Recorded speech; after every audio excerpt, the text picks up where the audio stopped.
టీడీపీలో యువనేత లోకేష్ తో బీఆర్ఎస్ వర్కింగ్ ప్రెసిడెంట్ కేటీఆర్ రహస్యంగా భేటీ అయ్యారని తెలంగాణ కాంగ్రెస్ నాయకుడు సామా మోహన్ రెడ్డి చేసిన ఆరోపణ సంచలనం సృష్టిస్తోంది.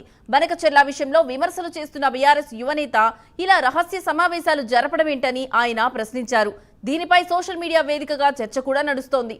జూబ్లీహిల్స్ ఉప ఎన్నికపై కూడా కేటీఆర్ తెర వెనుక రాజకీయం చేస్తున్నారని ఆరోపణలు వెల్లువెత్తుతున్నాయి. దీనిపై బీఆర్ఎస్ మౌనం ఎందుకు వహిస్తోందన్న ప్రశ్నలు కూడా వస్తున్నాయి. సామా కామెంట్స్ పైన ఇప్పటి వరకు కేటీఆర్ క్యాంప్ నుంచి స్పందన రాలేదు. మన వాటాల కోసము బనకచెర్ల నాపాలని చెప్పి ఢిల్లీకి మన నాయకులు తిరుగుతుంటే, కేంద్రం మీద ఒత్తిడి చేస్తుంటే, నువ్వు పక్క రాష్ట్రంలో నారా లోకేష్ తోటి సీక్రెట్ మంతనాలు దేనికోసం చేస్తున్నావు కేటీఆర్? నీకు పక్క రాష్ట్రంలో నారా లోకేష్ గారితో నువ్వు కూర్చొని చర్చించింది నిజమా కాదా? ఒకసారి కాదు, ఎన్నిసార్లు కలిసినావు? దేనికోసం కలుస్తున్నావు? ఈడ తెలంగాణకు సంబంధించినటువంటి నీటి వాటాల గురించి మన హక్కులు పోయినాయని చెప్పి ఒక అధికారికంగానే ఉద్యమం లెక్క మన యొక్క నాయకులందరూ ఢిల్లీకి పోయి హైకమాండ్ మీద ఒత్తిడి చేస్తుంటే దాన్ని ఈరోజు ఆపగలిగినాం. తెలంగాణ ద్రోహులు మీరేమో దోచిపెడితే ఆపనికే కాంగ్రెస్ ప్రభుత్వం ఈరోజు ఎన్ని తిప్పలు పడుతున్నామో మనకు తెలుసు. ఇవన్నీ తెలంగాణ ప్రజలు చూస్తారు. మరోవైపు త్వరలో జరిగే జూబ్లీహిల్స్ బైపోల్ ఇప్పుడు బీఆర్ఎస్ కు ప్రతిష్టాత్మకంగా మారుతోంది. ఈ ఎన్నికలో టీడీపీ పోటీ చేస్తుందనే ప్రచారం వేళ తాజాగా లోకేష్ తో కేటీఆర్ భేటీ ప్రచారం మరింత ఉత్కంఠగా మారింది. బీఆర్ఎస్ సిట్టింగ్ ఎమ్మెల్యే గోపీనాథ్ మరణంతో ఉప ఎన్నిక అనివార్యంగా మారింది. కంటోన్మెంట్ తరహాలోనే ఇక్కడ విజయం సాధించాలని అధికార కాంగ్రెస్ భావిస్తోంది. అయితే సిట్టింగ్ సీట్ దక్కించుకోవాలని బీఆర్ఎస్ ప్రయత్నిస్తోంది. ఇక బీజేపీ ఎన్డీఏలో భాగస్వాములుగా ఉన్న టీడీపీ జనసేన మద్దతుతో సత్తా చాటాలని ప్రయత్నాలు చేస్తోంది. టీడీపీ ఇక్కడ ఉన్న సామాజిక సమీకరణాలు బలాలతో తామే పోటీ చేయాలనే ఆలోచనతో ఉన్నట్లుగా ప్రచారం సాగుతోంది.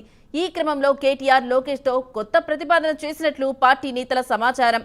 టీడీపీతో గోపీనాథ్ కుటుంబ సభ్యులకు సన్నిహిత సంబంధాలు ఉన్నాయి. గోపీనాథ్ తొలిసారిగా 2014లో టీడీపీ నుంచి గెలుపొందారు. ఆయన మరణం సమయంలో లోకేష్ నివాళి అర్పించారు. ఈ నేపథ్యంలోనే సిట్టింగ్ స్థానం కోసం కేటీఆర్ లోకేష్ తో రహస్యంగా చర్చించినట్లు సోషల్ మీడియాలో పెద్ద ఎత్తున ప్రచారం జరుగుతోంది. ఇక ఇదే అంశానికి సంబంధించిన మరింత సమాచారం మా కరెస్పాండెంట్ అజీం లైవ్ ద్వారా అందిస్తారు. అజీం, చెప్పండి, ఈ రహస్య భేటీకి సంబంధించి మీ దగ్గర ఉన్న లేటెస్ట్ అప్డేట్స్ ఏంటి? జూబ్లీహిల్స్ ఉప ఎన్నిక వేడి తెలంగాణ రాష్ట్రంలో రాజకీయంగా మనం చెప్పుకోవచ్చు. ఇందులో భాగంగా ఇప్పటికే ఎవరి ప్రయత్నాలు వారు. ఇటు అధికార కాంగ్రెస్ పార్టీ ఖచ్చితంగా గెలుపు తమదే అంటూ ధీమా వ్యక్తం చేస్తుంది. ఈరోజు దానం నాయందర్ మాట్లాడుకుంటూ కూడా ఖచ్చితంగా జూబ్లీహిల్స్ టికెట్ గెలుస్తున్నాం, దాంట్లో ఎలాంటి అనుమానం లేదని చెప్పి వ్యాఖ్యలు చేశారు. ఇక మరోవైపు సిట్టింగ్ స్థానం కావడంతో బీఆర్ఎస్ కూడా ఎలాగైనా సరే ఆ స్థానాన్ని గెలవాలని చెప్పి కూడా చూస్తుంది. సో ఈ నేపథ్యంలోనే పార్టీకి సంబంధించినటువంటి బీఆర్ఎస్ వర్కింగ్ ప్రెసిడెంట్ కేటీఆర్ ఏదైతే ఏపీ మంత్రిగా ఉన్నటువంటి నారా లోకేష్ని కలిసినట్టు ఏదైతే వార్తలు వినిపిస్తున్నాయి, ఇదే నేపథ్యంలో ఇక్కడ ఉన్నటువంటి ఏదైతే మీడియా కమిటీ సెల్ చైర్మన్గా ఉన్నటువంటి సామా రామ్మోహన్ రెడ్డి కూడా దీనికి సంబంధించి వాళ్ళు వ్యాఖ్యలు కూడా చేశారు. ఏదైతే కేటీఆర్ ఏపీ మంత్రి నారా లోకేష్తో రహస్య మంత్రాలు జరిపారని చెప్పి, అది కూడా ఒకసారి కాదు పలుమార్లు కూడా దీనికి సంబంధించి ఇప్పటికే భేటీ అయ్యారని చెప్పి, అసలు ఈ భేటీ వెనక అంతరాయం ఏంటి అని చెప్పి కూడా ఏదైతే చాలా క్లారిటీగా ప్రశ్నించారు. ఇప్పటికే టీడీపీ కూడా ఏదైతే ఈ ఉప ఎన్నికలు, ఎందుకంటే టీడీపీకి పట్టున్నటువంటి నియోజకవర్గం జూబ్లీహిల్స్, అక్కడ ఉన్నటువంటి వారు ఖచ్చితంగా టీడీపీ వైపు ఉంటారని చెప్పి అటు టీడీపీ కూడా భావిస్తుంది. ఈ నేపథ్యంలో టీడీపీ జనసేన కలిసి ఏదైతే జూబ్లీహిల్స్ ఉప ఎన్నికల బరిలో దిగాలని చెప్పి భావిస్తుంది. సో అలా దిగినట్టయితే ఖచ్చితంగా బీఆర్ఎస్కి గెలిచే అవకాశాలు చాలా తక్కువ ఉంటాయి. సో ఈ నేపథ్యంలో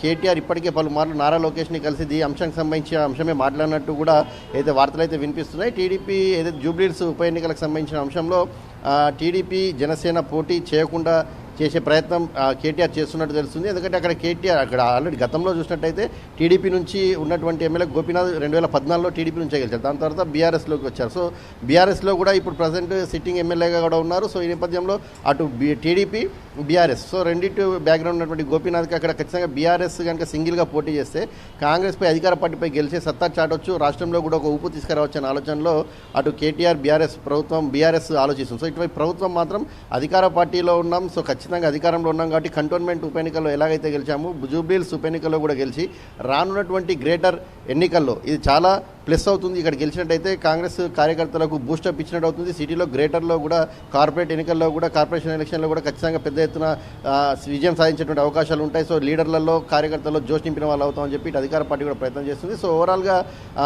నారా లోకేష్తో ఏదైతే బీఆర్ఎస్ వర్కింగ్ ప్రెసిడెంట్ కేటీఆర్ కలిసినటువంటి అంశం మాత్రం ప్రస్తుతం సోషల్ మీడియాలో చెక్కలు కొడుతుంది. అలాగే కాంగ్రెస్ పార్టీకి సంబంధించిన నేతలు కూడా పదే అంశాన్ని తెరదీస్తున్నారు. ఇప్పటికే లోకేష్తో పలుమార్లు కేటీఆర్ భేటీ అయ్యారు. అసలు భేటీయానికి ఆంతర్యం ఏంటి అని చెప్పి ప్రశ్నలు అయితే సంధిస్తున్నారు. దీనికి సంబంధించి ఇంకా బీఆర్ఎస్ సైడ్ నుంచి అయితే ఎలాంటి కామెంట్స్ అయితే రాలేదు. కానీ బలంగా అటు సోషల్ మీడియాలో కావచ్చు కాంగ్రెస్ పార్టీకి సంబంధించిన నాయకులు అయితే లోపాయకార ఒప్పందం చేసుకుంటున్నారు. అటు ఇప్పటికే ఎందుకంటే కేంద్రంతో ఆల్రెడీ ఇప్పటికే బీజేపీకి బీఆర్ఎస్ సహకరిస్తుందని ఒక పేరుంది. అటు ఎన్డీఏ ప్రభుత్వంలో చంద్రబాబు నాయుడు ఉన్నారు. సో ఈ నేపథ్యంలో వీళ్ళు ముగ్గురు కలిసి కూడా అక్కడ ఎవరు పోటీ లేకుండా పూర్తి మద్దతు బీఆర్ఎస్కే ఇవ్వాలి, టీడీపీ నుంచి, జనసేన నుంచి, బీజేపీ నుంచి అని చెప్పి ఒక ప్రతిపాదనను కేటీఆర్ నారా లోకేష్ ముందు ఉంచినట్టు తెలుస్తుంది. దీనికి సంబంధించి పలుమార్లు భేటీ అయినట్టు కూడా వార్తలు వినిపిస్తున్నాయి. మరి సోషల్ మీడియాలో వార్తలు చెక్కలుడుతున్న వార్తలపై మరి బీఆర్ఎస్ ఎలా రియాక్ట్ అవుతుంది, దీనికి సంబంధించి ఎలాంటి కామెంట్స్ చేస్తుందో చూడాల్సి ఉంటుంది. కాంగ్రెస్ మాత్రం దీనిపై చాలా క్లారిటీగా చెప్తుంది. ఒకవైపు బనకచర్ల ఇష్యూలో ఇటు ప్రభుత్వం పోరాడుతుంటే ఏపీ ప్రభుత్వంతో ఇటు కేటీఆర్ వెళ్ళి అటు ఏపీ మంత్రి నారా లోకేష్ని కలవడం ఏంటి, అసలు దీని అనుకున్న అంతర్యం ఏంటి అని చెప్పి